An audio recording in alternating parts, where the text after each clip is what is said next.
The other day I was sitting in a coffee shop when I noticed something that made me realize how much I've been missing about reading people. There was a woman at the table next to me having what seemed like a pleasant conversation with a friend, nodding and smiling at all the right moments. But something felt off. Her shoulders were slightly turned away, her fingers were tapping this barely noticeable rhythm on her cup, and every few seconds she'd glance at the door like she was planning her escape route. In that moment I understood.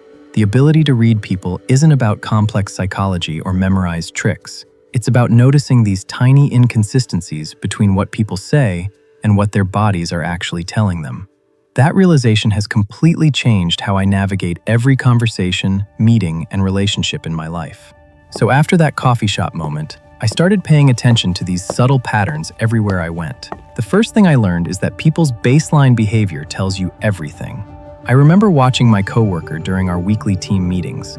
Normally, she'd lean forward slightly when engaged, make steady eye contact, and speak at this measured pace. But one Tuesday, she was sitting back in her chair. Her voice had this slight edge to it, and she kept doing this thing where she'd pause mid-sentence, like she was editing herself in real time. Her words were still professional and polite, but every signal was screaming that something was wrong. Turns out, she'd just gotten some difficult feedback from our boss right before the meeting.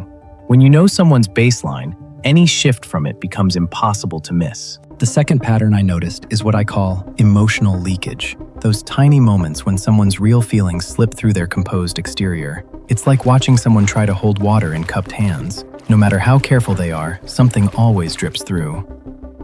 I see this constantly now in job interviews, first dates, even casual conversations where people are trying to manage their image. Someone's arms stay crossed while they're saying they're fine. A smile never quite reaches their eyes. Fingers fidget endlessly while they're claiming they're relaxed. These micro-expressions and body contradictions are where the truth lives.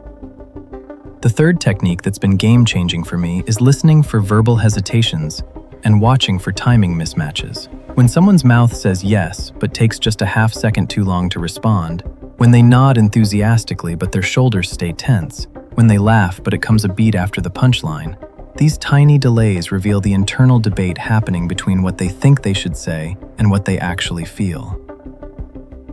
The gap between the words and the body is where you find what's real. Have you ever caught yourself doing that thing where you say you're fine, but your body language is screaming the opposite? Drop your answer in the comments below. Now here's where this gets really interesting, because once you start recognizing these patterns in others, you begin to see them in yourself too. Now here's where it gets really powerful, because once you start combining these patterns, you develop what I call contextual reading. It's like putting together a puzzle where each piece confirms or contradicts the others. I remember being at a networking event last year when I met someone who was telling everyone about his amazing new startup. His words were confident, his handshake was firm, but there was this subtle disconnect. His baseline energy was normally high and animated. I could tell from watching him talk to others earlier, but when he got to the specifics of his business model, his voice would drop just slightly. His gestures became more contained, and he'd do this thing where he'd touch his face right after making a claim about their revenue projections.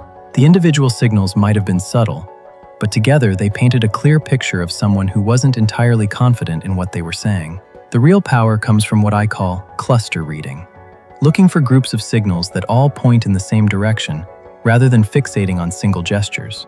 I learned this the hard way when I was misreading people based on isolated behaviors. Someone crossing their arms doesn't automatically mean they're defensive. Maybe they're cold, maybe it's just comfortable. But when you see crossed arms plus minimal eye contact, plus that slight backward lean, plus shorter responses, now you're seeing a pattern that tells a real story. It's the combination that matters. The final piece that ties everything together is understanding that if you don't have quality relationships, you don't know that person's baseline of expressions, which is why the most valuable skill isn't memorizing what each gesture means, but learning to quickly establish someone's normal patterns and then watching for the deviations. I do this now in every important conversation. I spend the first few minutes just observing how they naturally hold themselves, how they normally speak, what their comfortable energy looks like. Then when something shifts, when their voice gets tighter, when their posture changes, when their eye contact patterns alter, I know I'm seeing something real, not just their personality.